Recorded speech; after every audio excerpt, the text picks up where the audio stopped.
Hello everybody, I'm Conquering History Games and welcome to a new campaign on the channel. So I've started recording this after I finished my live stream series. We're playing as Tomsk in the New Order. The other option that, the other one of two campaigns that I had been wanting to do, and you guys voted for that other one for me to do first, was this. A Brazil, or I should say more specifically, a South American campaign in the Moe Order. Last Days of Anime. So I ended up deciding to go with Brazil because it's a big, popular country in my general experience. When not that too many people usually play in South America when they play mods, although they should. There's a lot of great South American content out there in various mods, not just the New Order. But we're going to be playing this today. I understand that the content in here in South America in the New Order was originally the Cold Springs mod, which one of the developers used to post in my chats during live streams. And I did say whenever it came out, I was going to at some point get around to playing it. So here we are. So I decided to also go to Brazil because Brazil has the most amount of portraits, I think, out of South America. Now I'm going in completely blind because it's getting increasingly rare that I'm able to do that. Usually I'm spoiled on stuff ahead of time.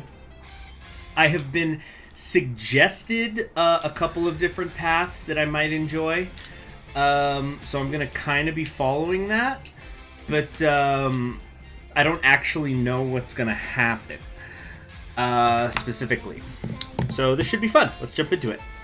New game. Select country. Alright, Brazil. Again, I'm going in totally blind. I have no idea what's going to happen. I'm sure a lot of you people watching don't either. So I'm going to be what I'm going to probably do is I'm going to sometimes maybe peep in on the other Latin American countries. And if there's ever like a world event, you know, those newspapers that pop up, and it's related to Latin America, then I will I'll read that out probably. So let's jump into it. Also, while I do know a decent amount of South American history, I think it's mostly concentrated in Peru, and it's like later 20th century. Like, actually, you know, I'd say Cold War Latin America I know decently well. But this is an alternative timeline. There's not a Cold War going on between the United States and the Soviet Union, so I think a lot of the stuff that I know is not really going to be relevant. But we'll see what's going to happen. What's going on here? Oh gosh, don't crash on me now. Okay. You know how it is. First things first. We got to read the big walls of text, so I'm going to get some water before I start that. Alright, so let's get to it. República dos Estados Unidos do Brasil. And every Brazilian and Portuguese viewer just left because I'm going to be pronouncing things with a Spanish/Mexican accent. Sorry, it's my upbringing from a border town. Anyway, the southern juggernaut in this corner, the Republic of the United States of Brazil, the largest country in South America and perhaps the strongest. Okay, there's too many commas for me to do this. It's always had the potential to be a great power, but all ships are sunk by their sailors. Never heard that phrase before. Consumed by a cycle of instability following the coup by a small clique of officers that ended the Brazilian Empire and birthed the First Republic, the Republic was plagued with corruption and was largely a cover for oligarch interests with rigged elections, voter harassment, and many other sorts of injustices that did nothing but deeply divide the nation to a breaking point, which appeared in the form of the Revolution of 1930. Backed by an alliance of the opposition, reformists, and disgruntled military officers, Getúlio Vargas was thrust into power with the mandate of restoring stability. So that's not who's in charge right now. With the mandate of restoring stability to a broken Brazilian nation, thus starting the Vargas era. With the revolution successfully deposing the First Republic, Vargas focused on repairing the damage of the Great Depression, suppressing the oligarchs, and restoring order to Brazil. Dissolving Congress until the adoption of the 1934 Constitution, Vargas had to face not one, not two, but three revolutions and pushes by constitutionalists, communists, and fascists, allowing him to consolidate his power and perpetuate his presidency. Citing instability and internal division, Vargas dissolved the legislature and evoked emergency executive powers, thus starting the period known as the Estado Novo, civic dictatorship under which all parties were banned, dissidents were stamped out, and a massive cult of personality was built around Vargas. The beginning of the Second World War put international attention on Brazil as a possible contender, with both the Allies and the Axis certainly having tried to bring the nation into their side during the conflict through various means. However, Vargas would keep a policy of pragmatic equal distance between both sides, but it be the Axis' own folly that would force the nation onto the side of the Allies in 1942 as their submarines began targeting Brazilian ships in the Caribbean. Vargas adopting democratization measures while retaining control through political machinations. Brazil participated in the Battle of the Atlantic. The Brazilian Expeditionary Force, led by Marshal João Baptista Mascarenhas de Moraes and General Henrique Teixeira Lott, that's the one who's in charge right now, his hat, was sent to Britain to assist in the defense against the German invasion, fighting bravely, but ultimately having to retreat in shame across the Atlantic with several thousand dead, which is, I think, more than Brazil lost in actual World War II. War almost reached the mainland when a tense standoff occurred among the Andes between Chile and all its neighbors, Brazil forming a secret mutual defense pact with the former in preparations for a possible conflict. Cooler heads prevailed in the end, and the standoff was ended as peace between the Axis and the Allies was signed. Although humiliated, Brazil escaped major consequences for their participation in the war. With defeat, Vargas would return to his policies before joining the Allies. Democratization was stalled once more, and Vargas would continue to rule by decree. But political opponents like Carlos Lacerda and American involvement began breaking apart his hold over the nation. Let me get my fan on.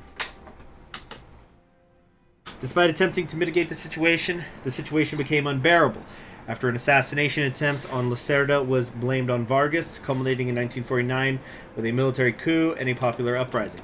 Fleeing to Sao Paulo under protection of Governor Ademar de Barros, General Teixeira Lott intervened to negotiate an agreement where Vargas was allowed to leave power while keeping his reforms, preventing a military junta from taking over. Although the military managed to push for the passing of the national security laws banning communist and fascist parties and leaving ground for the military to intervene in political matters. Must be a South American country that, I guess I was thinking like the day that ends in a Y thing. It's like, South American country with the military intervening in political matters? This really is alternate history. Following the coup and with the end of the Vargas era, that was sarcasm, by the way. New parties such as the centrist PSD, the Varguist PTB, the conservative UDN, and the populist PSP were quickly formed, with the first elections nearing. These being a close race, but ultimately Eduardo Gomez of the UDN would come out on top, with João Café Filippo of the PSP as his vice president. Gomes sought to cement Brazil's democratic institutions and a progressive alignment towards the OFN. Are we in the OFN? No, we're not. Okay. And while Gomes is normally seen as successful, he's also often criticized for a laid-back attitude towards military interference and corruption. In the 1955 elections, so 7 years ago, the PSD's candidate Juscelino Kubitschek was able to come out on top, cementing a political coalition with the PTB, as João Goulart was also able to win the vice presidency. Despite their victory, the tensions mounting up to the election led to Carlos Lacerda and Plínio Salgado refusing to accept the results, causing both groups to begin plans for a coup. Becoming aware of the potential danger, Marshal Lott moved, routing the Integralists and forcing Salgado into exile, Lacerda backing away to lick his wounds, all while Lott's popularity soared. The 1960 election saw the defender of democracy, Marshal Lott, running under a joint PSD and PTB ticket. Despite his popularity, the race ultimately still proved close, with the UDN coming close in second place, but Ademar de Barros taking a good portion of the vote from the latter. The real shock was the result of the vice presidential race. Jânio Quadros of the UDN swept, quote-unquote, the polls of his opponents. Now, two very different men of two very different political backgrounds must make their relationship work for the future of Brazil, lest political turmoil threaten to consume the nation again. Okay, what else is going on here? Whoop. So, okay, there's a whole lot of things here. I'm going to probably just skim this because I know you guys want me to kind of get to it. So this coalition was formed in 55. It was a fire-forged alliance. The coalition is formalized as more than just a political ticket. So the PSD is the Partido Social Democrático. It's the middle point of compromise in political issues. Okay, here we go. Henri Teixeira Lot, so this is us. Incumbent president of Brazil, a retired army marshal. She participated in the defense of the British Isles during the Second World War. Back home, she was a staunch supporter of Vargas in the army and was the one who negotiated between the latter and the army for a peaceful transition of power in 1949, herself becoming the figurehead of the constitutionalist faction in the military.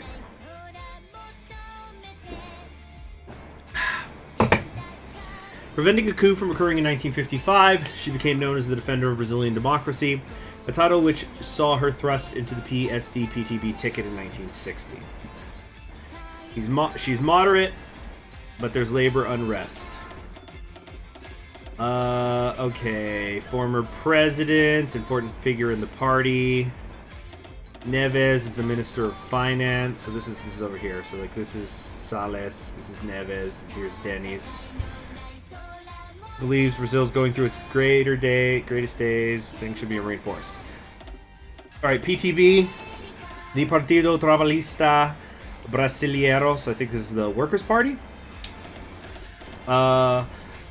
Heirs to Vargas, the man still runs the show from the background. Former vice president and heir is Goulart. Brasilia is the governor of Rio Grande do Sul and brother-in-law of Goulart. Okay.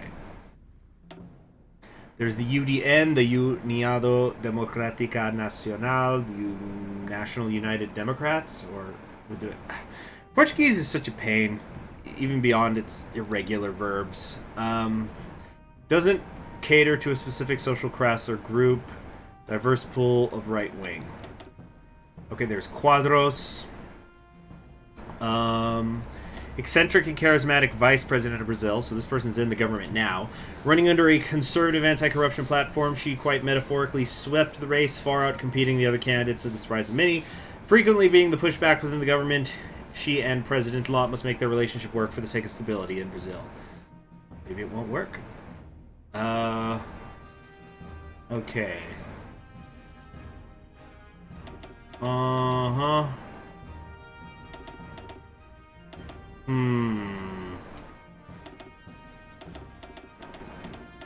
Now what I might do, because okay, yeah. So anyway, let's keep reading through some of these. I'm just thinking about what path I want to take.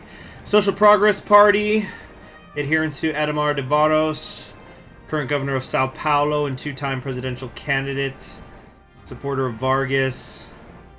He's built his career around that. Getio Vargas Filho, youngest son of namesake, close partner of de Barros and PSP. Popular Representative Party, far right, or the Party of Popular Representation. Far right nationalists and traditionalists, the remnants of the integralists. Led by Plinio Salgado from exile, but there's an internal split between integrationalists and fascists. Salgado is adamant that integrationalism predates and is separate from fascism. Miguel Reale maybe, favors the faction. They want Italian-style fascism. So, protect democracy through maneuvering reforms and alliance, or see it die. Industrialize Brazil and develop it to new heights, fitting to an aspiring international power. Consolidate a foreign policy, either by aligning with an international bloc or becoming a regional hegemon over South America. So those are the goals. Who do we got? Okay, so we got, let's kind of go around the horn here. So we got Lot in Brazil, Morin, wait, no, I think I put an emphasis in the wrong syllable with the there. He's in Paraguay. Uruguay has an executive council. Argentina is led by Frondizi. Alessandri is in Chile. These are great pictures. Peru is being led by Ugarte. Hugo Suarez is in Bolivia. Ecuador is run by Ibarra. Camargo is in Colombia, Venezuela, and the Sweater Meat is running, Betancourt and her Sweater Meat is running that. Guyana, I don't think that really counts there.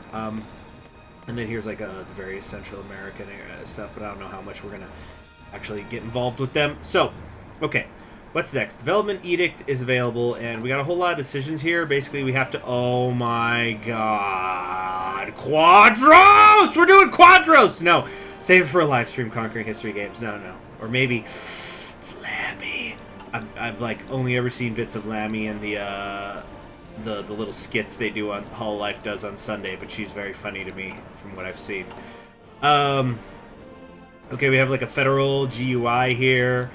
Our economy, there's a Trans-Amazonian Highway. Yeah, there's a lot of complicated stuff going on here. Starting to think this is going to basically be a part 0, but it wouldn't be a Conquering History Games campaign if I didn't manage to stay paused for the whole first episode. Yeah, there's lots of bio. This kind of looks... It's basically what we already went over. Okay, so we got a lot of national spirits here, which I'm guessing are... you know, some of these are malleable. Okay, so we have... Low nepotism in the army. The beast to the shadow puppet's discontent bleeds. Members of the army, often long neglected a real chance of promotion, are now seen for their value to the armed forces, not by favors. The tug of war, however, is not over yet, so our organization recovery rate is hurting. We have an overbearing military. While the Constitution states that the elected presidency and legislature hold the power in Brazil, this is not an idea shared by everyone. In barracks and poker games between some generals, it is discussed what Brazil would be like if an unfortunate hypothetical scenario were to occur and the military were to be in charge. The Fourth Republic was born out of the fire of a military coup, and throughout the 50s there were many close calls where a coup could have occurred. However, through the work of some generals and politicians such as Lott, the military has been appeased and coups have so far been prevented. But if a disastrous event was to occur in Brazil, the military might be forced to intervene. So this is what. So in real talk, it's helping my army experience gain, but our actual army professionalism is being lowered every month, which is not good. There is rampant corruption. Ouch, that hurts my political power gain, but also consumer good factories and research speed are 10% in the wrong direction. If Brazil had a disease, even a child could tell you that it is corruption. Political corruption and its consequences plague Brazil, from the local town councils, state governments, to the army and federal government as well. Its prevalence proves a problem. More alliteration. Prevalence proves a problem. To every leader, as people do not work for the greater good of Brazil, but for personal benefits.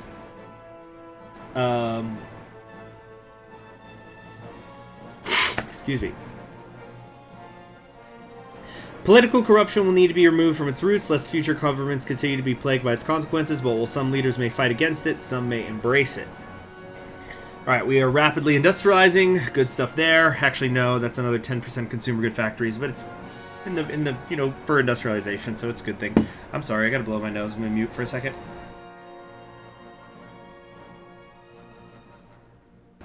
Yeah, sorry, I've been like fighting off a cold. Where was I? Oh, that's interesting. A lot of this is already done, so it's like the Nixon thing. Open Brasilia. Where was I? Dozens of new factories being set up. There's population explosion and rapid GDP growth. If this growth continues and oil supply is unaffected, the Brazilian economy will continue to brew. Lobster War. The Lobster War, which has lasted for 2 years, must be brought to an end. It doesn't look like we're at war right now. Brazil's territorial waters are now constantly breached by both African fishermen and German corporate fishing vessels. Oh, one of those kind of wars. Hurts our weekly stability, ouch, and daily political power game. Meanwhile, the Brazilian fishermen are left to suffer with their rightful catch being stolen from them and their boats attacked when they confront these vessels. It is up to Lott to deal with this threat and win the lobster war, whether by the pen or the sword.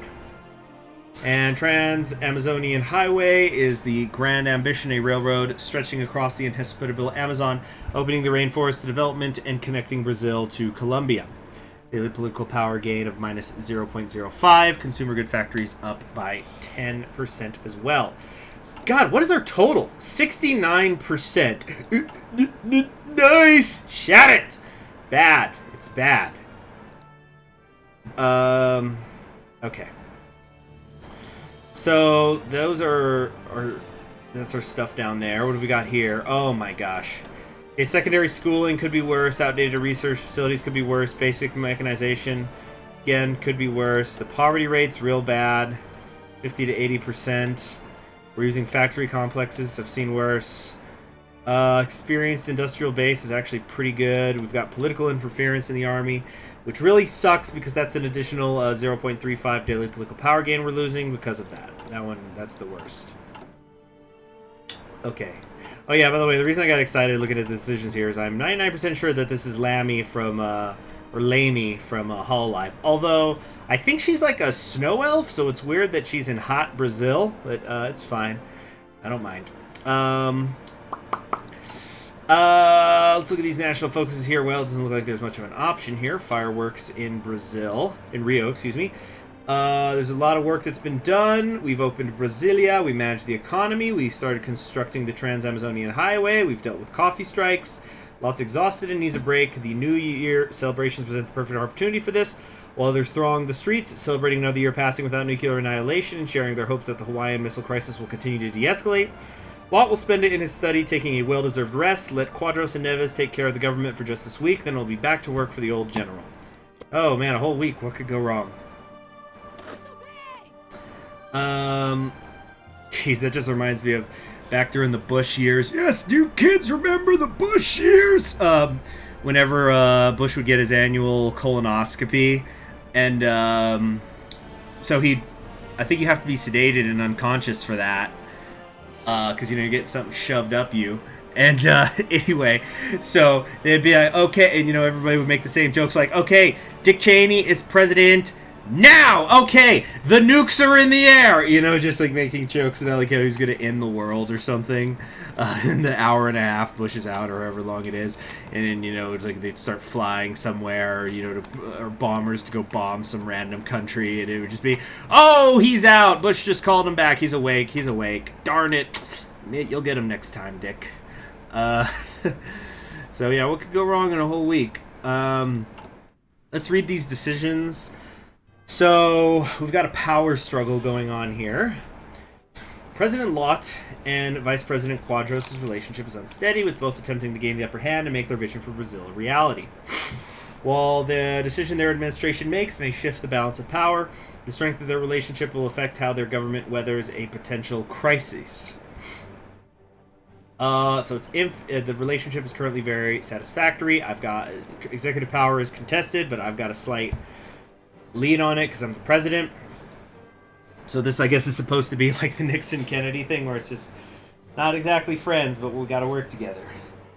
The 1960 presidential election left Brazil's executive divided between President Tex, I'm going to just call her Tex Lott, supported by the left-wing PSD-PTB coalition, and Vice President Jânio Quadros, backed by the UDN. Both have publicly promised to work with the other, but behind closed doors, tensions are high and a power struggle is brewing. As Brazil navigates turbulent times, both have the opportunity to grow their influence, but drastic moves may tear their relationship apart. So we don't have political power right now, of course. Hey, we're only getting a third of a point a day, damn. But we can do things like host press conferences. It'll make our relationship better. We can prepare presidential addresses. That helps with Lott's influence. Court the opposition. Vice President Quadros will hear out the administration detractors. Remind them that Lott Knight, she is to blame, so that'll increase influence. So it's just, you can make the relationship better, or you can push one or the other. So here's the Brazilian Armed Forces. This was that nepotism thing. Hardliners. This is loyalty, known as goose steppers to their detractors.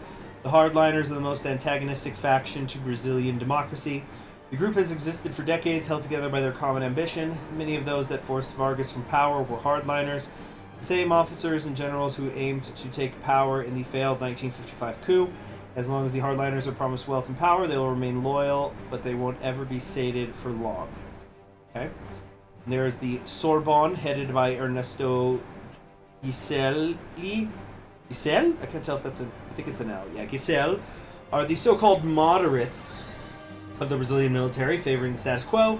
Primary concern of the Sorbonne is ensuring a stable Brazil that ensures their checks come in on time and they can retire with a sizable pension. While they may lack the ambition of the hardliners and the ideological devotion of the constitutionalists, what the Sorbonne do have is pragmatism. And then constitutionalists founded by Marshal Lott, so these are my people, During the attempted coup of 1955, the Constitutionalists support the continuation of the Fourth Republican democracy no matter its leader. The Constitutionalists aim to quell any suggestion of a military solution to Brazil's woes and will shield the president to intervene to the best intervention of the best of their abilities. Okay. So military is growing reckless without constant attention. The government's favor with the military wanes over time. Surely we will not let it get to the point where they attempt something drastic. So, like in 89 days, 3 months basically, the military loyalty will start to go down. So I don't think that these are actually directly tied to the numbers that are underneath them. I think this is just showing how much of each of these is in the, what percentage is in the army, and then this is showing the loyalty and the nepotism. So really, to kind of make that a little clearer, maybe this should have been a little left, a little right, or what's this here? Yeah. Determines how much instability. The more loyal they are, they'll tolerate more instability before intervention is seen as the only option. Okay. Like, we could reassure them, this increases loyalty, but nepotism goes up. Excuse me. Okay, hold on, need to blow my nose again.